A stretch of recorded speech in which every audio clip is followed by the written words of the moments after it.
हरे कृष्णा। आज हम लोग भगवान जगन्नाथ जी की एक और लीला पढ़ेंगे। गणपति भट्ट। स्टार्टिंग मैं कर रही हूँ, बाद में एक एक करके डिवोटी पढ़ते जाएंगे। जहां नीड होगी एक्सप्लेनेशन की वहां आएंगे। एक बार गणपति भट्ट नामक ब्राह्मण था। वह कर्नाटक राज्य के कन्यारी नामक एक छोटे से गांव में निवास करता था। वह भगवान श्री हरि का परम भक्त था। गणपति परोपकारी तथा अन्य प्राणियों के प्रति दयालु था। वह लालच से दूर था। वह काम क्रोध लोभ मोह और आदि वासनाओं से अनभिज्ञ था। वह धर्म ग्रंथों का ज्ञाता था। उसकी समस्त इंद्रियां उसके वश में थी। वह केवल भगवान विष्णु का उपासक था। उसे अन्य किसी देवी देवताओं की पूजा अर्चना में कोई रुचि नहीं थी। वह जानता था कि भगवान जगन्नाथ ही इस संसार के सर्वे सर्वा हैं। वही इस ब्रह्मांड के संचालक हैं। जो भी उनके चरण कमलों में शरण पाता है वह समस्त सांसारिक बंधनों से मुक्त हो जाता है। परब्रह्म परमेश्वर की कृपा से के बिना किसी को भी मोक्ष की प्राप्ति नहीं हो सकती। गणपति भट्ट सदैव सोचते थे, यदि उसे अपने नेत्रों से परब्रह्म परमेश्वर के अति उत्तम स्वरूप के साक्षात दर्शन हो गए तो मेरा जीवन सफल हो जाएगा। तो बताया जा रहा है कि एक बार गणपति भट्ट नामक ब्राह्मण थे जो कर्नाटक के पास रहते थे, और वो सबसे बड़ी क्वालिटी उनकी ये थी कि वो भगवान के बहुत बड़े भक्त थे। उनका विश्वास था, और मतलब वो जानते थे कि भगवान जगन्नाथी सर्वे सर्वा है। उनकी बिना उनकी इच्छा के बिना पत्ता भी नहीं हिल सकता। और वो भगवान की भक्ति में इतना ज्यादा इंडल्ज थे कि उन्हें और कोई कर्म कांड कोई और पूजा अर्चना करने का समय ही नहीं था। वो किसी और में दिमाग लगा ही नहीं सकते जब उनका पूरा ध्यान, उनका पूरा शरीर, उनका पूरा मन, उनके वचन जब भगवान विष्णु भगवान जगन्नाथ की सेवा में ही लगे हुए थे, तो उनके पास किसी और की सेवा के लिए टाइम ही नहीं था। जब किसी और की सेवा के लिए टाइम नहीं है तो इसलिए उनके पास लालच, काम, क्रोध, लोभ, मोह, ये सब वासनाएं के लिए भी उनके पास टाइम नहीं था। पूरी तरह वो भगवान के चरणों में समर्पित थे, उनकी भक्ति में रत थे। और जब कोई भगवान की भक्ति करता है तो एक बहुत बड़ी स्पेशलिटी, एक बहुत बड़ा गुण उसके अंदर आ जाता है, और वो है इंद्रियों को वश में करना। सबसे ज्यादा अगर हम किसी से दुखी हैं तो कोई सामने वाला इंसान हमें दुखी नहीं कर सकता, कोई भी हमें दुखी नहीं कर सकता। दुखी हमें कौन करता है? अपनी स्वयं की जो हमारी सेंसेस, अपना स्वयं का जो हमारा खुद का जो मन है ना, वो ही हमें परेशान करता है वास्तव में। तो जब कोई अपने मन को भगवान में लगा चुका है तो उसके मन में और कोई आएगा ही नहीं, तो इसलिए दुखी हो ही नहीं पाते थे। आगे क्या हुआ? नेक्स्ट।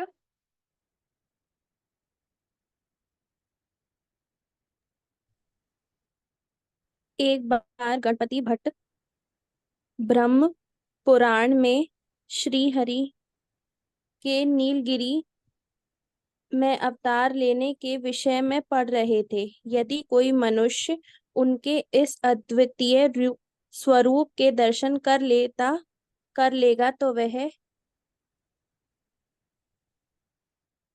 तुरंत भौतिक बंधनों से मुक्त हो जाएगा और उसे मोक्ष की प्राप्ति होगी। उसे पुनः कभी यमराज का सामना नहीं करना पड़ेगा। जब गणपति भट्ट ने यह सब पढ़ा तो इसने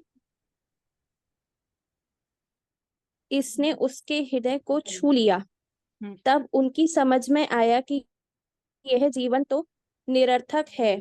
उन्होंने सोचा, पत्नी, संतानों एवं धन का क्या उपयोग है? पर ब्रह्म ने इस पृथ्वी पर नीलगिरी में अवतार लिया है। इस सत्य से अपरिचित होकर मैं अपना जीवन निरर्थक नष्ट कर रहा हूँ।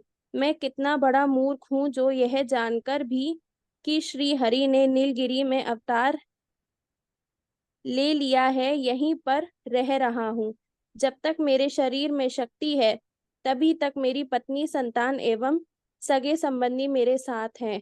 जब मैं इस शरीर को त्यागूंगा तो कोई भी मेरे साथ नहीं जाएगा।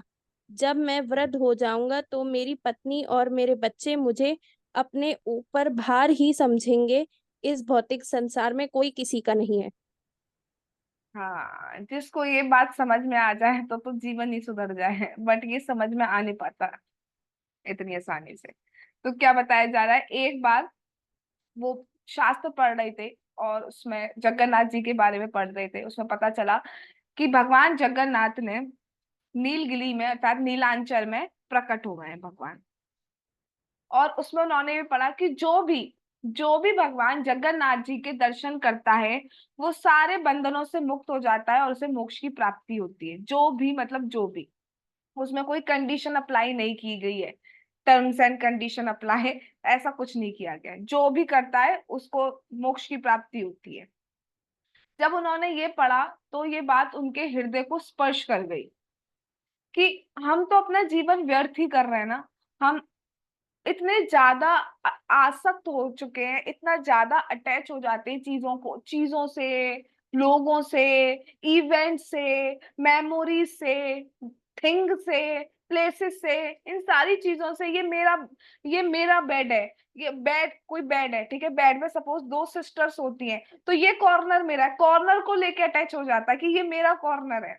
और छोटी छोटी चीजों को लेके मैंने एक बार वृंदावन महिमामृत लेक्चर सुन रही थी, उसमें बताया जा रहा था भक्तों के बारे में कि जो शिला रूप गोस्वामी आदि जो षट गोस्वामी है और आदि जो आचार्य थे, वो कभी भी एक ही पेड़ के नीचे बैठकर भी जप नहीं करते थे। क्योंकि कभी कभी ऐसा एक समाज में, और तो वो तो बिल्कुल ही डिटैच थे सब चीजों से, लेकिन समाज में एक ये दिखाने के लिए कि अगर एक ही ट्री के नीचे, एक ही पेड़ के नीचे बैठोगे बार बार, तो आपके अंदर भी ये भावना आ जाती है कि ये वृक्ष मेरा है।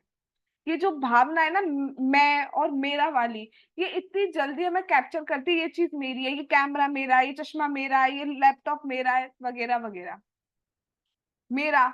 और यही यही सबसे बड़ा दुख का कारण है। क्यों?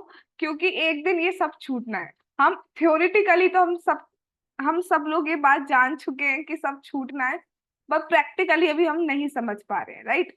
कि एक तो शरीर छोड़ने पे तो सब छूटना ही है, बाकी जब ये स्टेट आती है ना कि हमारा शरीर कुछ करने लायक नहीं रहता है, जब ओल्ड ओल्ड एज आती है, तो बहुत सारे सेंसेस हमारे वीक हो जाते हैं, चलने में प्रॉब्लम होती है, सुनने में प्रॉब्लम होती है, देखने में प्रॉब्लम होती है, बहुत सारे सेंसेस वीक होते जाते हैं।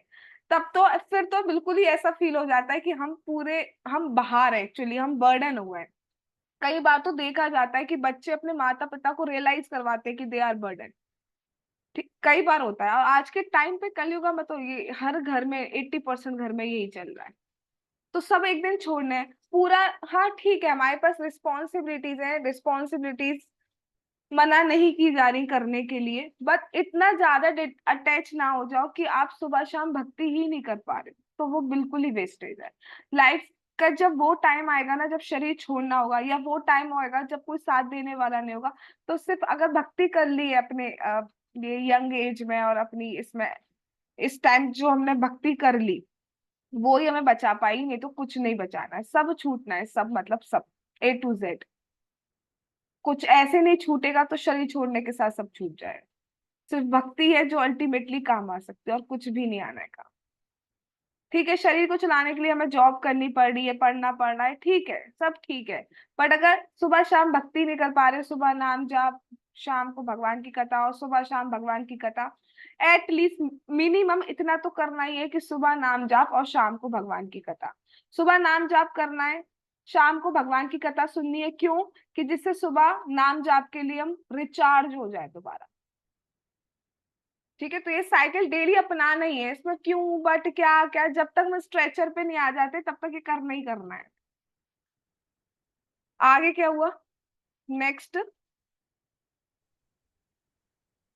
गणपति भट्ट ने सोचा, अच्छा हो कि मैं नीलगिरी जाकर भगवान के दर्शन करूं, जिससे मुझे मोक्ष मिल सके।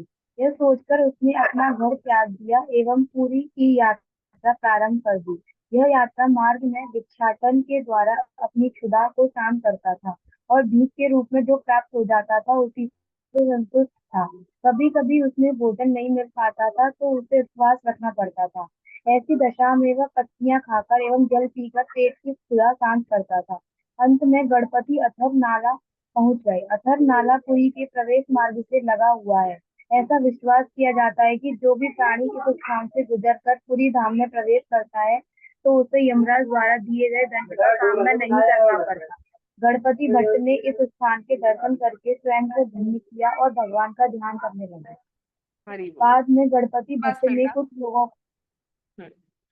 तो यहाँ क्या बताया जा रहा है कि जब उन्होंने पढ़ा तो उन्हें बहुत बड़ी इंस्पिरेशन मिली। हमें नहीं पता होता है भगवान किस तरीके से हमें इंस्पायर कर दे, किस तरीके से हमें इंस्पायर कर देते हैं। हम सबकी लाइफ में, हम सब भक्ति में आए कैसे हैं, कोई ना कोई एक सेंटेंस, कोई ना कोई एक इवेंट हमारी लाइफ में ऐसा हुआ होगा, किसी ने कुछ ऐसा कह दिया होगा, कोई ऐसा दुख आ गया होगा, कुछ ना कुछ हमारी लाइफ में ऐसा हुआ होगा, या किसी से इंस्पायर हुए होंगे, कुछ ना कुछ ऐसा भगवान बस एक क्लू सा देते हैं और उसके बाद हम सोचते हैं चलो हम कथा सुनते हैं, आज हम लेक्चर सुनते ही हैं, देखते हैं क्या होता है वहां पर। तो कोई ना कोई एक चीज ऐसी होती है कि जिसके बाद भगवान हमें इंस्पायर करवा देते हैं। तो ऐसी जब भगवान को उनके अपने पास बुलाना था नीलांचल, तो उस बुक के थ्रू उनको इंस्पायर कराया कि जो भी भगवान का दर्शन करता है, जगन्नाथ जी का दर्शन करता है, वो निश्चित रूप से मोक्ष की प्राप्ति करता है। इसलिए भगवान का दर्शन करना बहुत जरूरी है हमारे लिए। डेली, डेली कम से कम एक बार तो हमें दर्शन करना है। कोशिश करो मंगल आरती, लेकिन मंगल आरती नहीं हो पा रही तो जैसे भी हो पा रहा है दिन में एक बार तो भगवान का दर्शन करो। जब जब हम डेड बेड पे होंगे तो ऐसा कहा जाता है कि सेंसेस बिल्कुल चोक हो जाते हैं, गला बहुत चोक हो जाता है, बोल नहीं पाते हम, सुनने सोचने की समझने की शक्ति भी नहीं रहती है कंट्रोल में। तो अगर थोड़ा बहुत दर्शन किया होगा भगवान का तो चांसेस है कि वो रूप हमारे सामने आ जाए। इसलिए डेली दर्शन करना चाहिए। अब मैं आपसे बोलूं, विट्ठल जी, विट्ठल जी के रूप को सोचिए। अब जिसने आज तक विट्ठल जी के दर्शन ही नहीं करे वो सोच पाएगा रूप कैसा है इनका? नहीं सोच पाएगा। ठीक है। तो कम, कोई भी कुछ, हर एक का ये होता है, एक डीटी से, एक जगह के डीटी से ज्यादा अट्रैक्शन होता है। जहां से भी अट्रैक्टेड हो चुके हैं आप, वहीं का डेली दर्शन करिए। उसी रूप को डेली करते करते करते करते वही रूप मन में बच जाता है हमारे। हर कोई होता है किसी ना किसी एक डीटी से ज्यादा अट्रैक्ट होता है। ठीक है।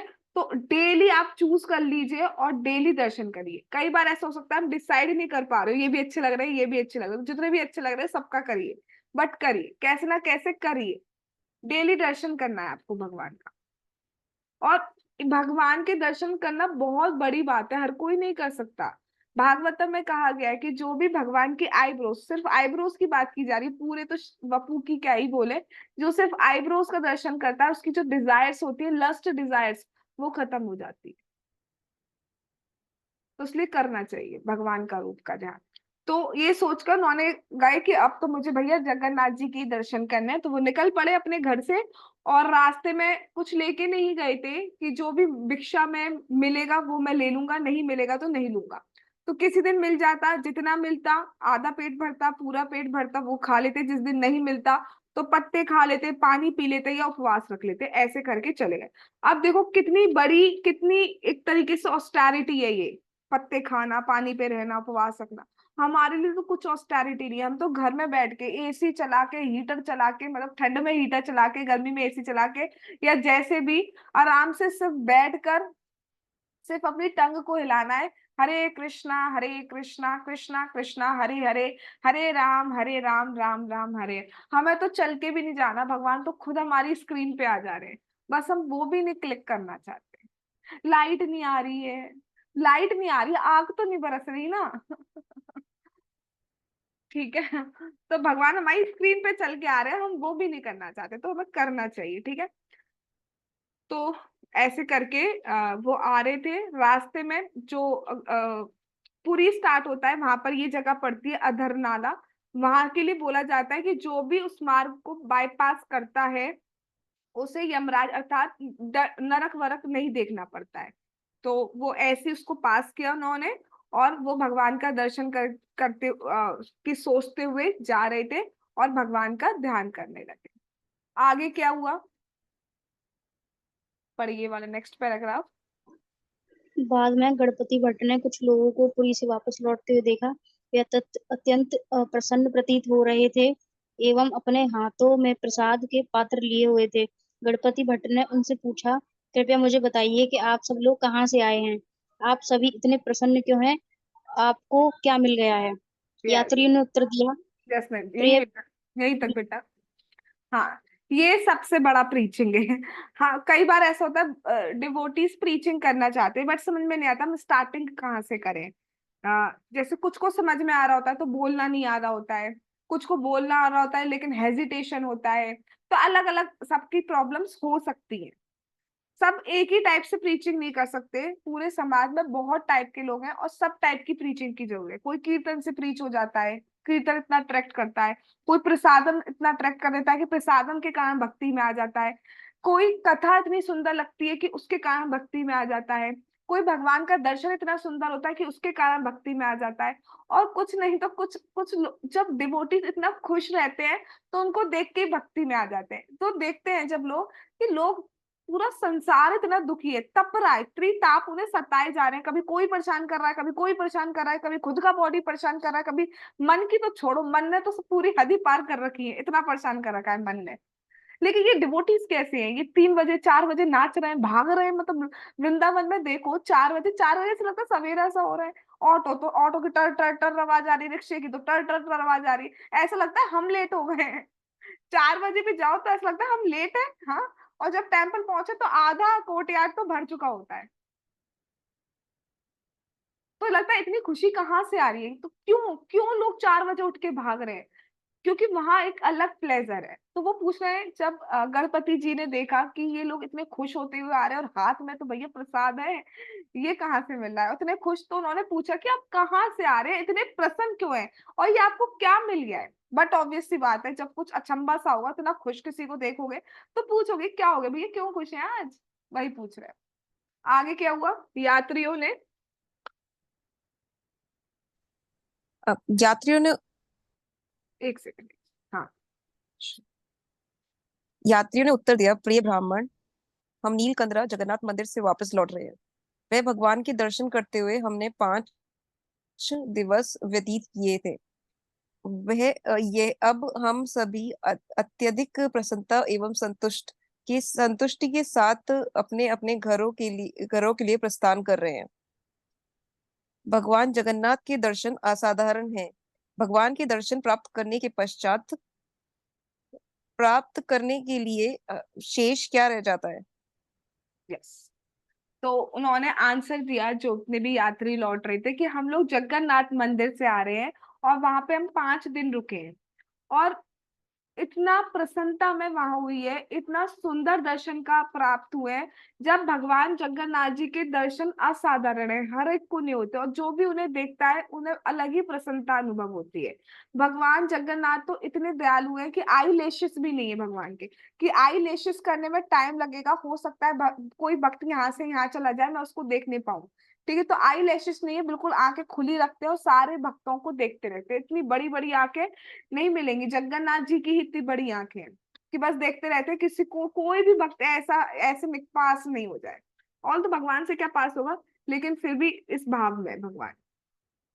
तो जो भगवान के दर्शन करने के बाद तो क्या ही रह जाता है, ये सब तो हम लोग, खैर हम लोग उस स्टेट पे तो नहीं है, लेकिन फिर भी हल्का हल्का टच, बिल्कुल हल्का सा टच हमें फील होता है कि जब भी हम धाम में जाते हैं तो जब वापस लौटते हैं तो ये टच हमें हल्का सा फील, ज्यादा तो अभी नहीं हो पाया है, होता तो हम सारी चीजें छोड़ चुके होते, बट हल्का सा टच हमें फील हो सकता है कि जब हम वापस आते हैं तो हमें कैसा लगता है। तो इसलिए वो बहुत प्रसन्न थे। उसके बाद क्या हुआ, नेक्स्ट पैराग्राफ।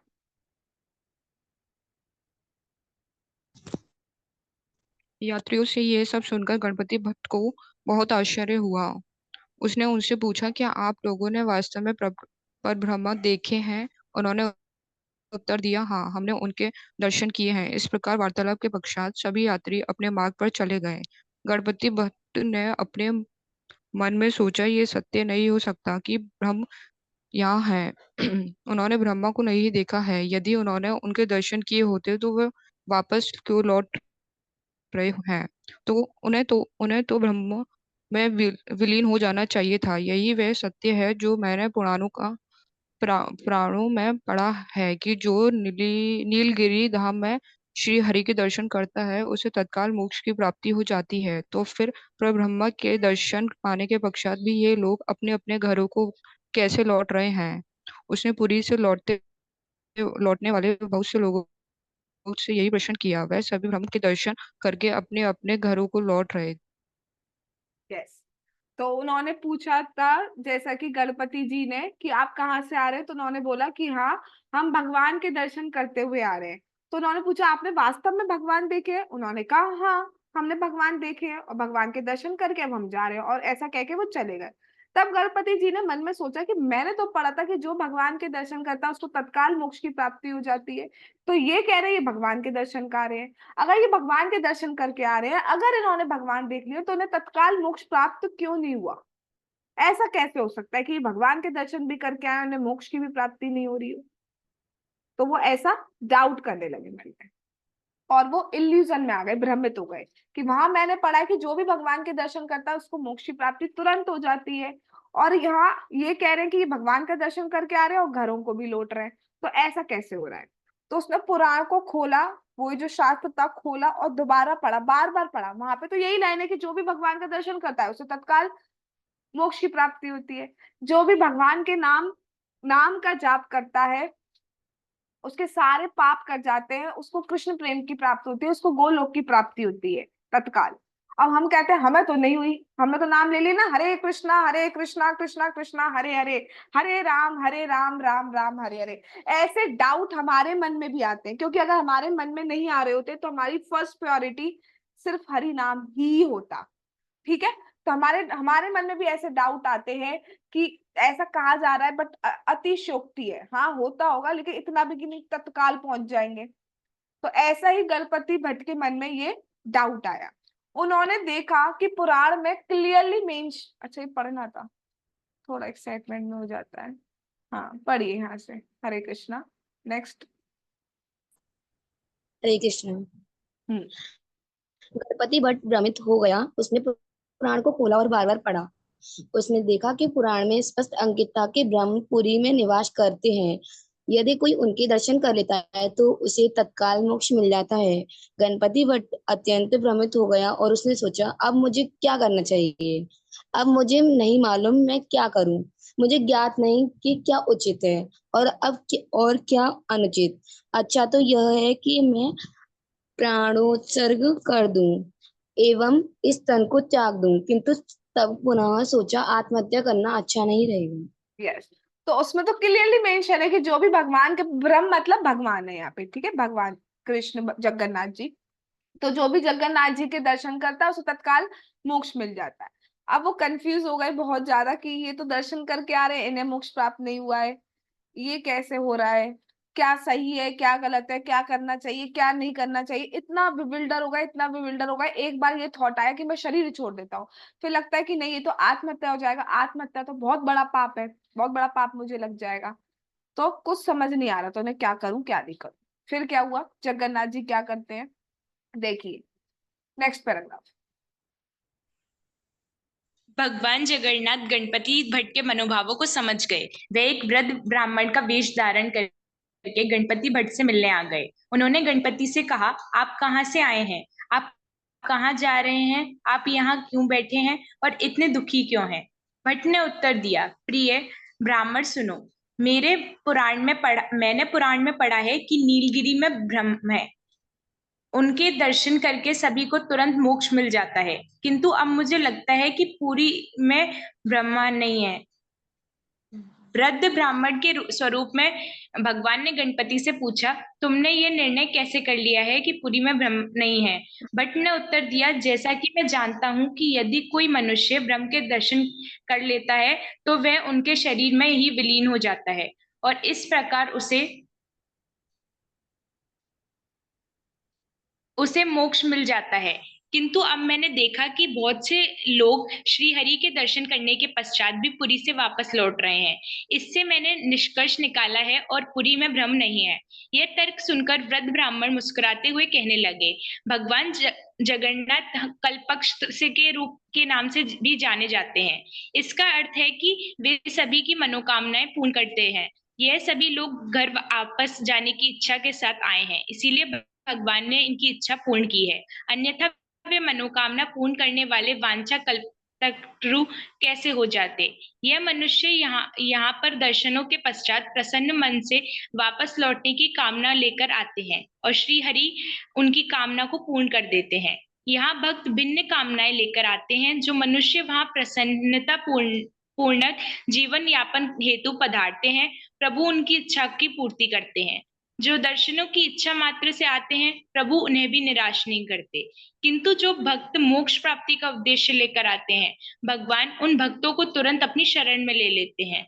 भगवान भक्तों की समस्त मनोकामनाओं को पूर्ण करने वाले हैं। कृपया ऐसा मत सोचो कि यहाँ कोई भ्रम नहीं है। इतना कहने के पश्चात ब्राह्मण रूपधारी श्री हरि गणपति से विदा लेकर चले गए और वे पुरी में प्रवेश हेतु मन बनाने लगे। हरे कृष्ण। इतना सुंदर है, मतलब कितने सारे आंसर आज हमें मिल रहे हैं कि भगवान क्या कह रहे हैं यहाँ पर, कि भगवान का एक नाम कल्पतरु भी है। कल्पतरु का की क्या स्पेशलिटी है कि उससे जो भी मांगा जाता है वो उसको पूरा करता है।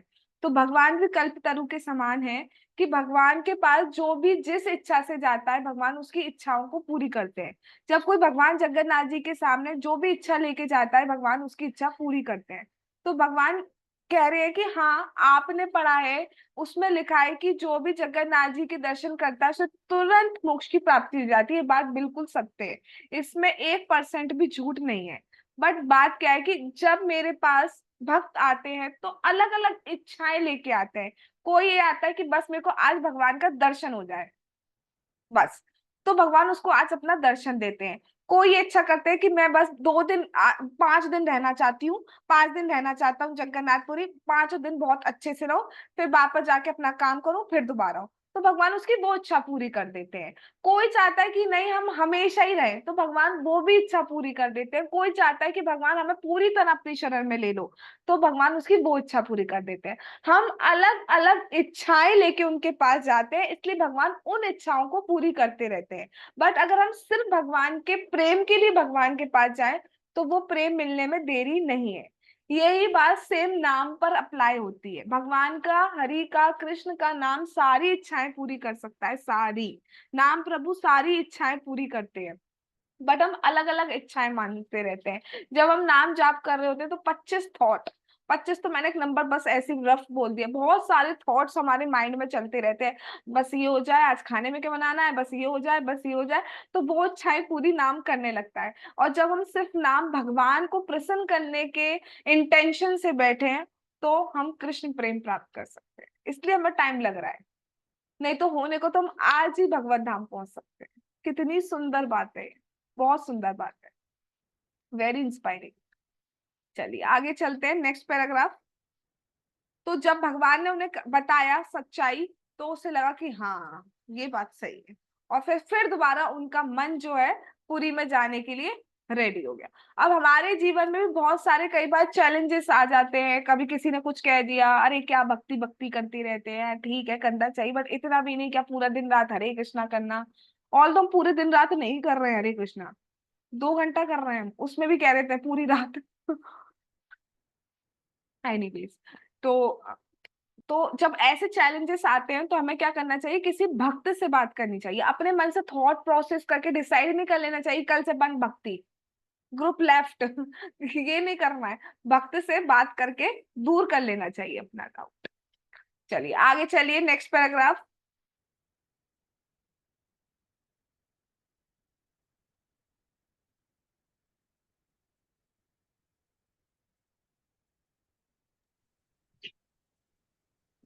वह मंदिर के सिंह द्वार पर पहुंचा एवं पतित पावन के दर्शन किए। सुयोग से वह देव स्नान पूर्णिमा का दिन था। भगवान जगन्नाथ, बलदेव एवं सुभद्रा मैया को स्नान अभिषेक हेतु मंडप में लाया गया। उनके पुजारी विग्रहों पर जल डाल रहे थे। हजारों भक्त ऊंचे स्वर में भगवान जगन्नाथ की जय जयकार कर रहे थे।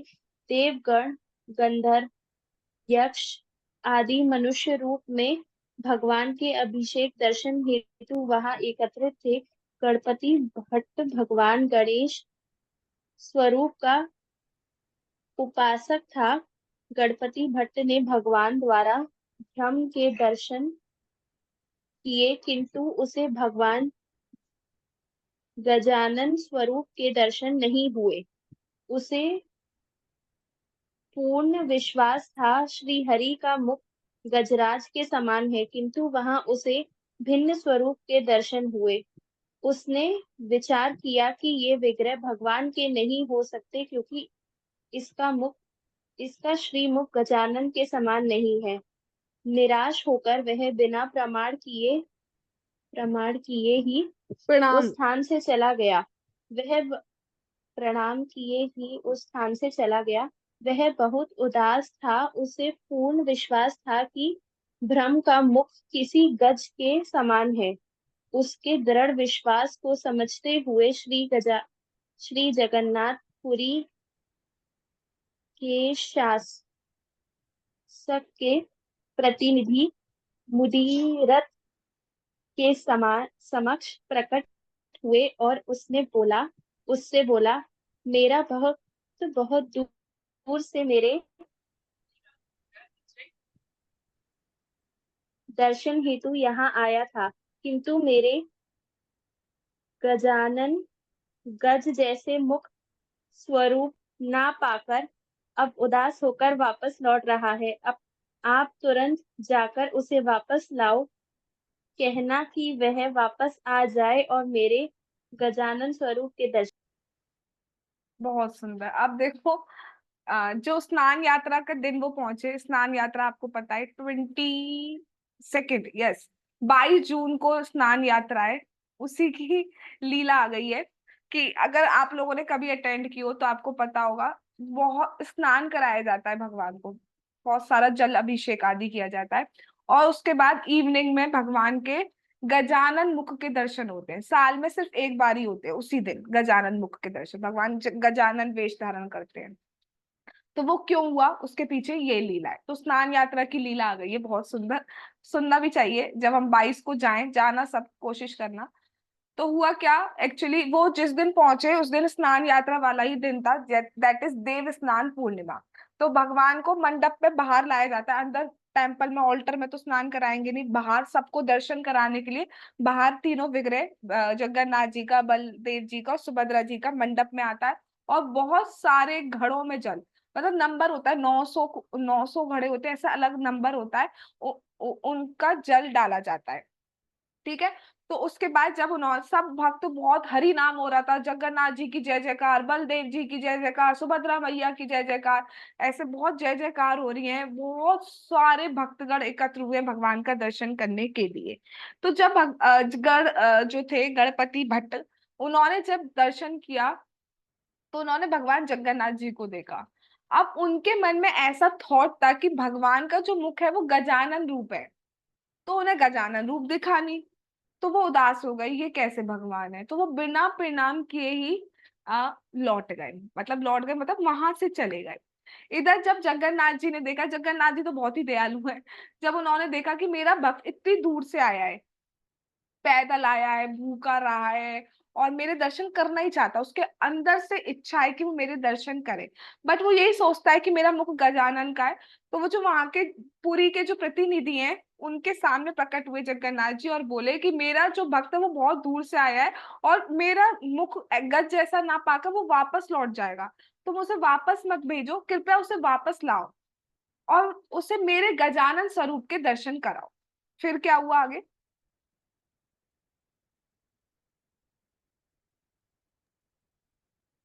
हाँ, नेक्स्ट पैराग्राफ। मुदीरथ तुरंत उठा और गणपति भट्ट को वापस पुरी लाने के लिए दौड़ पड़ा। उसने गणपति भट्ट को समझाया, भगवान दारू ब्रह्म चतुर्वर्ग हैं वे मनुष्य की चारों प्रकार की मनोकामनाएं पूर्ण करने में सक्षम हैं। कृपया भगवान के दर्शन प्राप्त करें, आपकी समस्त मनोकामनाएं पूर्ण हो जाएंगी। आप इतने मूर्ख क्यों हो जो बिना दर्शन पाए ही ब्रह्म द्वार से वापस लौट रहे हो? भक्त ने अत्यंत क्रोधित होकर उत्तर दिया, ब्रह्म कहाँ है? तुम मुझे क्यों ठग रहे हो? मुझे गजानन स्वरूप क्यों नहीं दिखाई दिया? गज जैसे मुख के बिना वे ब्रह्म कैसे हो सकते हैं? यदि मुझे उनके श्रीमुख पर कोई सूंड दिखाई नहीं दी तो मैं उन्हें ब्रह्म कैसे मान सकता हूँ?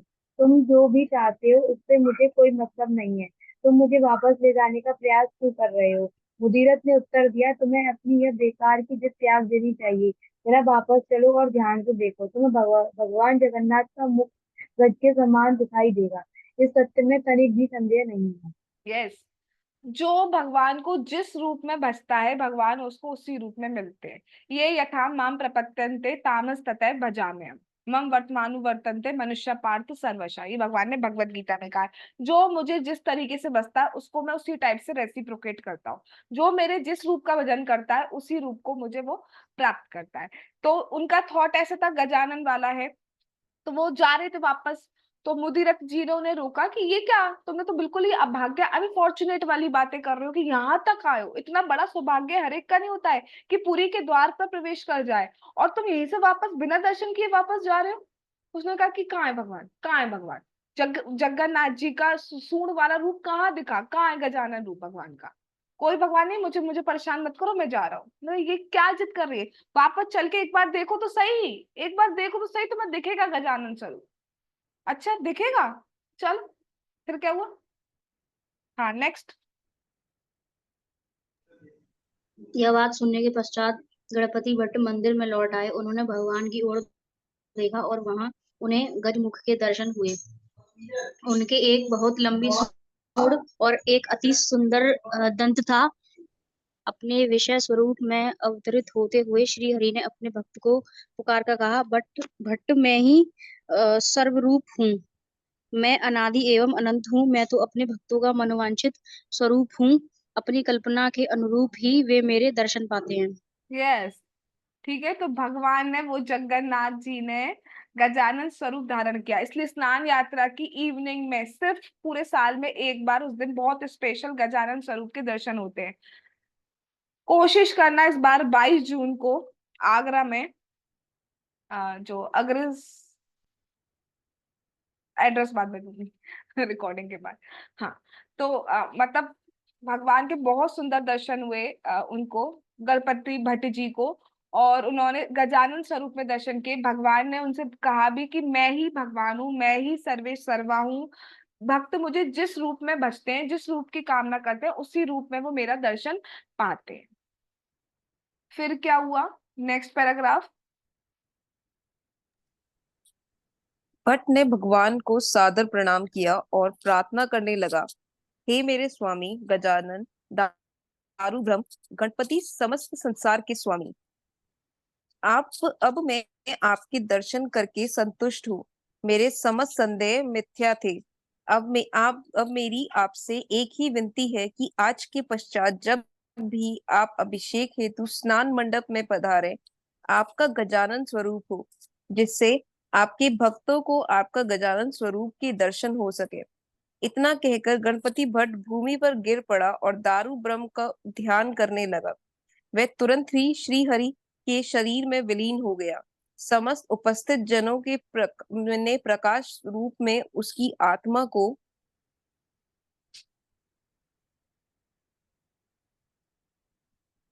कहाँ गया? एक मिनट, मुझे सुनना है।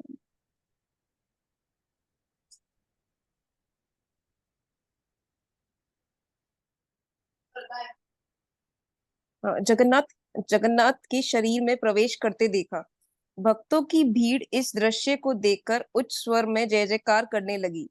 आज भी स्नान पूर्णिमा के दिन अभिषेक के पश्चात श्री जगन्नाथ, बलदेव और माता सुभद्रा को गज स्वरूप के वस्त्र पहनाकर सुसज्जित किया जाता है। जरा भगवान जगन्नाथ की महानता तो देखिए। जिन भगवान को ब्रह्मा जी ही नहीं अपितु महादेव शिव जी भी पूछते हैं, वे अपने एक भक्त की मनोकामना पूर्ण करने के लिए गजानन स्वरूप का धारण कर लेते हैं। यही कारण है वह जो उन्हें भावग्राही पुकारता है, पुकारा जाता है। यस, तो पुकारा जाता उन्होंने यही प्रार्थना की कि प्रभु मुझसे बहुत बड़ा गलती हुई, ये हुई वो हुई, क्षमा कीजिए मुझे। ये स्वरूप आपका बहुत सुंदर है। उसके बाद वो एक्सटेसी में आ गए, भूमि पे गिर पड़े, अर्थात उनको मोक्ष प्राप्त हो गया।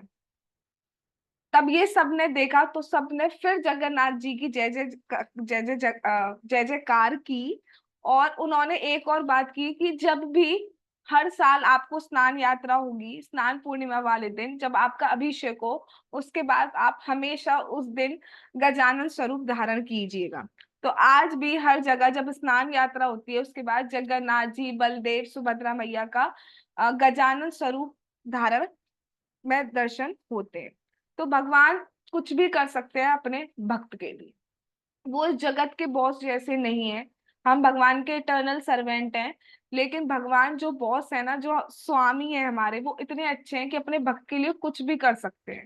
गजानन बोल रहे हैं, गजानन बन जा रहे हैं, जो बोल रहे हैं वो बन जा रहे हैं। इतने सुंदर है भगवान, इतने भाव गिराएंगे। तो यही प्रार्थना करेंगे भगवान से कि इस स्नान यात्रा पे हम सभी भी भगवान के दर्शन कर पाए। और ऐसा भाव तो अभी हम में कुछ भी नहीं है, बस थोड़ा थोड़ा भाव प्रकट होता जाए। अभी तो हम अनर्थ निवृत्ति स्टेज पर है, जल्दी से हमारे सारे, हम सबके सारे अनर्थ चले जाए। जगत गुरु श्रीला प्रभुपाद की जय। श्री जगन्नाथ, श्री बलदेव, श्री सुभद्रा महारानी की जय। श्री श्री गौर निताई की जय। श्री श्री कृष्ण बलराम की जय। श्री श्री ललिता विशाखा राधा श्याम की जय। श्री वृंदावन धाम की जय। जगन्नाथपुरी धाम की जय। निताई गौर प्रेमानंदे हरि हरि बोल। हरे कृष्णा कृष्ण कृष्ण हरे हरे, हरे राम राम राम हरे हरे। वाञ्छा कल्पतरुभ्यश्च कृपा सिन्धुभैव च पतितानां पावनेभ्यो वैष्णवेभ्यो नमो नमः। अनंत कोटि वैष्णव भक्तवृंद की जय। हरे कृष्णा।